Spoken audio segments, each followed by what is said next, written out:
Sonra şu aşk yaşadığım kremi sürüyorum. Nasıl bir şey biliyor musunuz?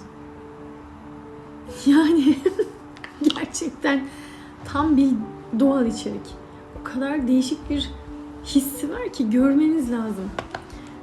Ve ben buna 3 gündür aşık oldum. Çok güzel.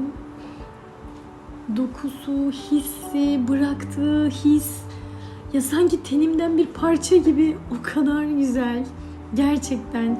İnşallah denersiniz. İnşallah bunu böyle bir kere olsun kullanmayı seçersiniz. Ne demek istediğimi anlayacaksınız. Bunu bence millete kazandırdığınız için sevgili Silopya teşekkür ederim.